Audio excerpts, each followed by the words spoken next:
Hey everyone, welcome back to Public Domain Theater, and today we're going to take a look at the second part of the wonderful Perversion for Profit.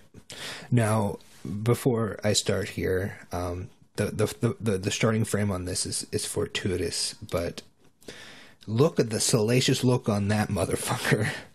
Lord knows what kind of sick shit this guy's into. Look, he might be a lizard person. I don't know. But anyway, without further ado, Part 2, Perversion for Profit, 1965. Enjoy. The degradation of these people is so complete, as shown here, that their sex satisfaction and climax come only in being tortured themselves, You should climax. of inflicting torture on others. Even the blasphemy of the human body is depicted in this devilish, sadistic shop, becoming more and more common on our newsstands of America.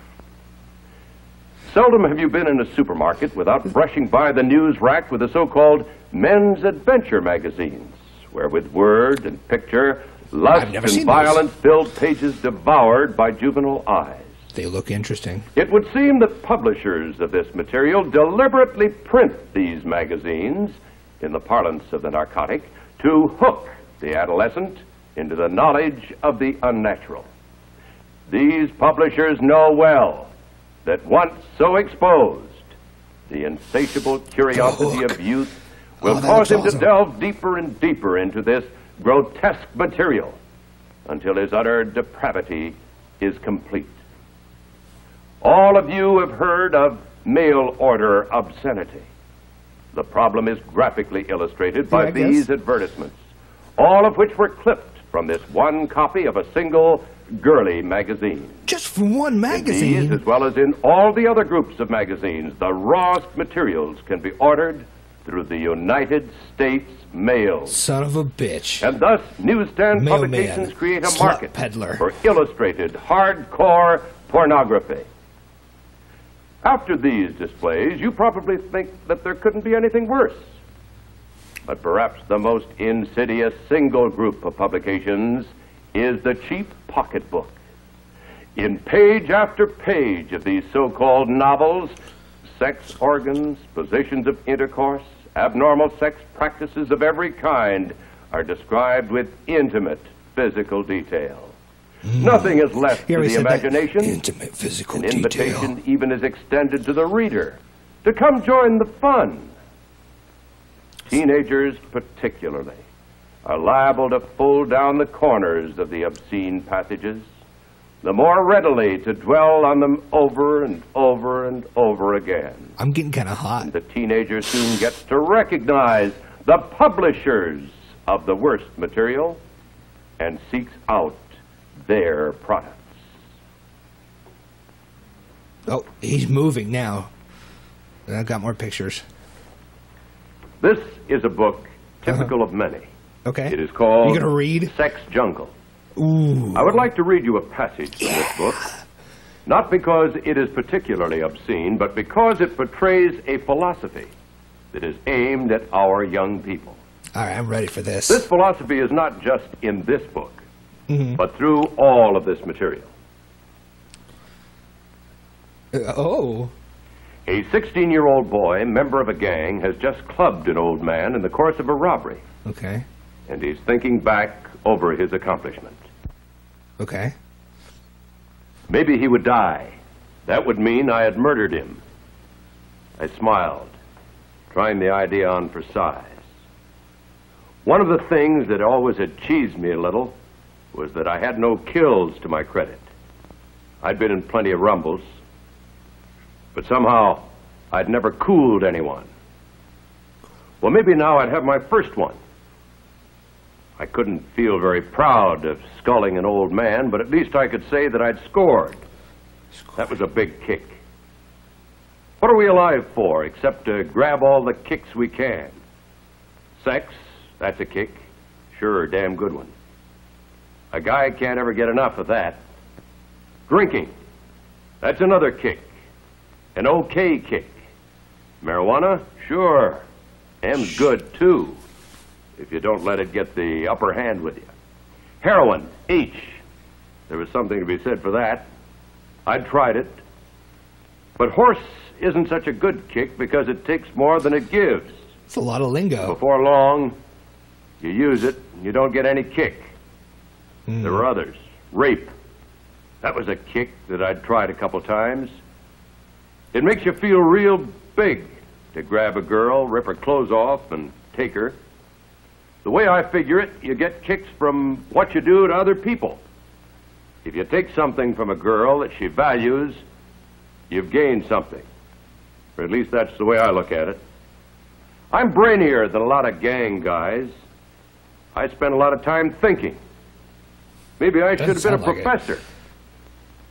The way I thought it out, taking a girl's cherry's a hell of a gratifying thing. And so is murder. That is horrific. That was I'll one give you that. kick I hadn't experienced yet. Taking life. That's living big. Only I wasn't happy about doing it this long, drawn-out way. An old man slowly dying. There wasn't much kick in that. But sticking a knife into a guy, twisting upward, that must be something. End of quote. I'm no longer interested in Sex Jungle. I think I can pass on that. I repeat, my friends, But I don't know I what have this has not to do shown with you girly these magazines. pictures and quoted from this material merely to shock you or make this presentation sensational. It is only to show what is openly available on your newsstands. And think of this. What you have just seen is not the worst material available.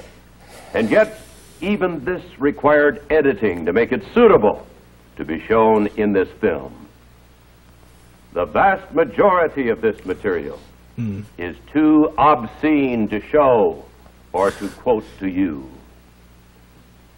Well, certainly other factors are contributing to the moral decay that concerns so many decent people today. Okay. But isn't it reasonable to presume that material such as you've just seen is one of the major factors?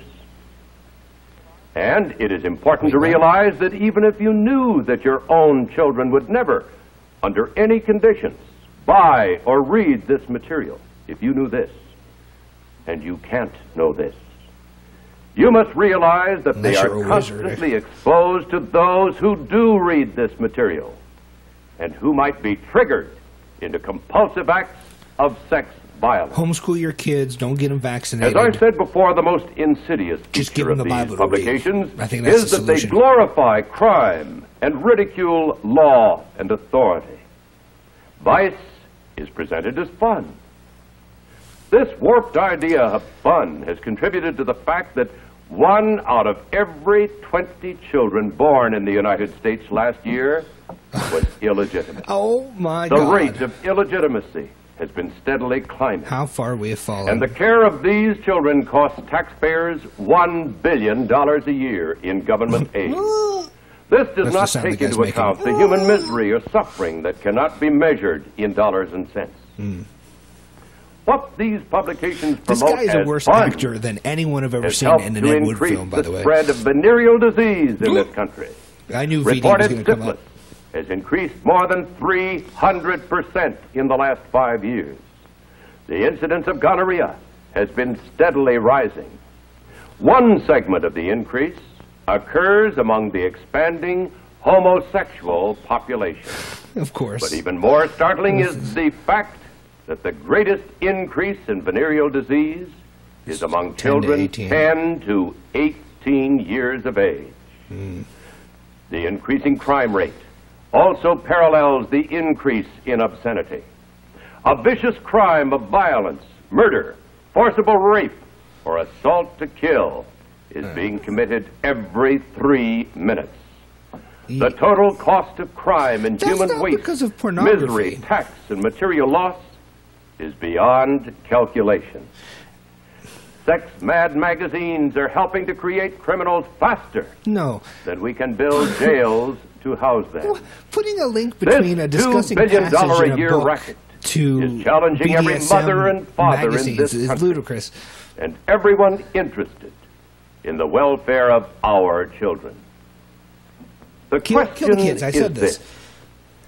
Do you want your children stimulated and driven into an early, unstable marriage before they have had a chance to achieve the economic, educational, and emotional stability I hope they just have safe necessary sex for family until they life? find somebody that they want to marry. Do you want your son enticed into the world of homosexuals? Wouldn't care. Or your daughter lured into lesbianism? That's fine. Do you want either of them to discover how to get sexual gratification by inflicting pain on themselves or by torturing other people? Hey, if that's what they're into. Do you want them to long as lose it's all consensual. chance of a normal, happy married life?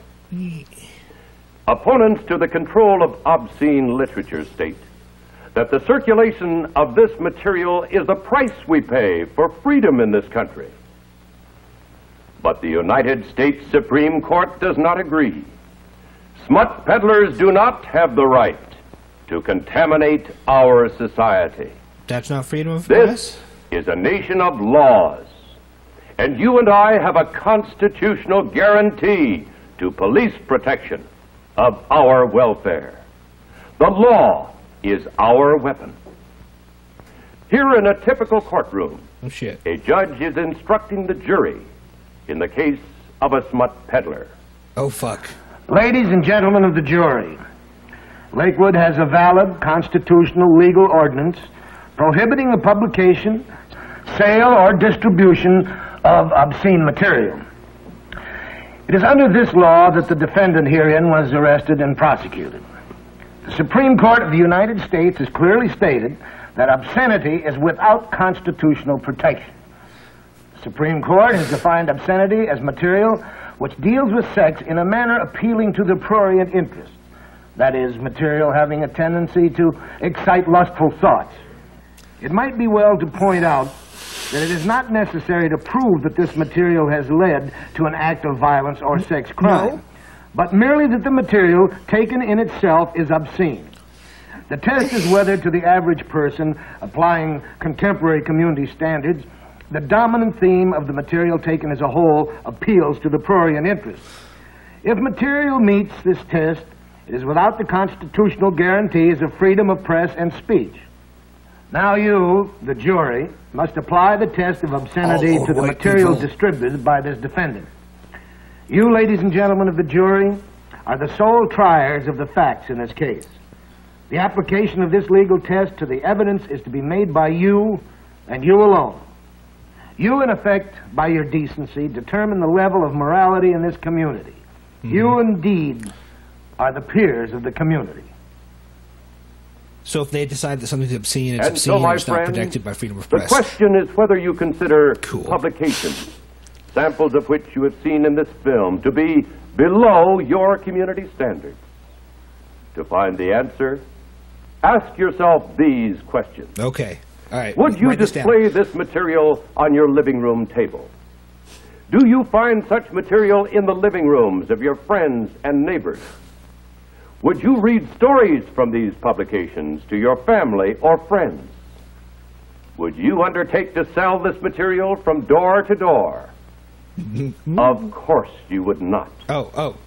Your No. community standards are far above this depraved material. Now, what can you do to solve the problem? Yes, what? You've seen the nature of the problem. You've heard the legal solution. I have. But what can you as an individual in your own community do? First, start with your own home. Okay. Check your own reading and the reading matter coming into your home for your entire family. Okay. Remember, children can be contaminated by magazines brought into the home by adults. Second, promote good reading. Encourage children to use the library.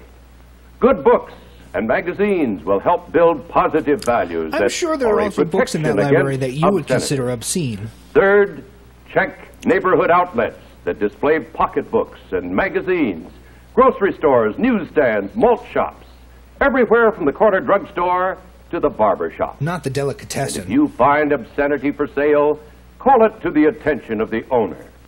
Remember, I'm sure he knows. trading in stores that sell salacious material Salacious. supports the obscenity word. racketeers. Fourth, report Okay. objectionable material to the police. Every arrest and prosecution, every conviction I could just is a imagine step in the education of the public to the solution of the problem. I saw some pornography Remember, displayed in a the magazine law shop. is your weapon. No, Fifth, I want you to send cops Write right now. letters of commendation to police, prosecutors, other public officials, and to the newspapers whenever they take action against obscenity. Such letters and other direct contacts inform the public officials how high your community standards are. Sixth, form a committee for decent literature within your fraternal, civic, or religious organization. This Form a committee will censorship keep your committee. own Got it. organization informed and active against this plague of filth. Form a Citizens for Decent Literature group in your community. Such a community organization will awaken people to the problem. It will provide speakers and other means to educate the public Or a place and to arouse trade. public opinion which will support the police and prosecutors so that prompt, vigorous enforcement of the law can be expected. Information and advice on the organization of a Citizens for Decent Literature unit can be obtained by writing to Should've known, fucking CGL, Ohio. Box 12, Cincinnati, Ohio. So you can see from That's the what whole I have address? told you and shown you today that a moral decay is spreading through our country and our society. This same type of rot and decay caused 16 of the 19 major civilizations to vanish from the earth. Magnificent Egypt, classical Greece, imperial Rome, all crumbled away, not because of the strength of the aggressor, but because of moral decay from within. I don't. But we are in a unique position to cure our own I don't think ills. that's what I learned in history class. Our Constitution was It written wasn't by men pornography. who put their trust in God and founded a government based on His laws. These laws are on Again, our that's not what I side. learned in history. We have a constitutional guarantee of protection against obscenity. And in this day especially, we must seek to deliver ourselves from this twisting, torturing evil. We must save our nation from decay and deliver our children from the horrors of perversion. We must make our land, the land of the free, a safe home. Land of the free Oh God, for deliver everyone us, that agrees with us. Americans, from evil. Wow. And deliver us from evil. Thank you. That was that was the end. Wow, I was kind of hoping we'd see more salacious pictures, but I guess not. All right. So that was Perversion for Profit, part 2. I hope you guys enjoyed it. Not sure what I'm going to do next. I'm going to look around for something fun. But again, that was Perversion for Profit, part of the new series Public Domain Theater. And I'm Algie, and I will see you guys later.